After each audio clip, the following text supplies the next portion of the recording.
Now to a scary moment in the air. A United flight forced to turn around, make an emergency landing in Houston after an unruly passenger tried to storm the cockpit. ABC's David Curley is at Reagan National Airport, has those details for us. Good morning, David.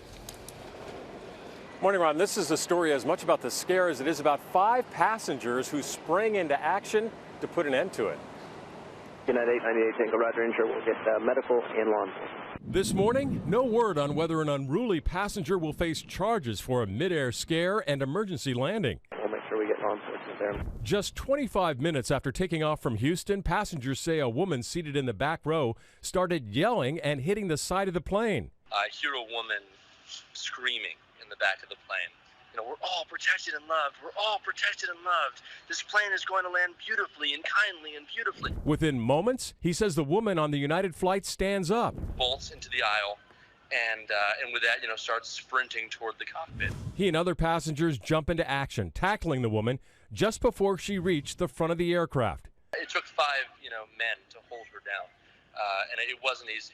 She was in a totally psychotic state. She was very aggressive. The jet returned to Houston late Saturday, and the woman was hospitalized.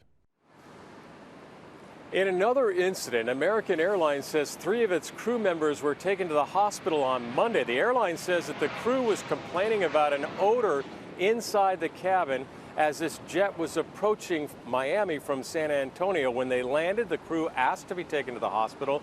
American says they're checking out that A319 jetliner for any kind of problem. George? Okay, David, thanks very much.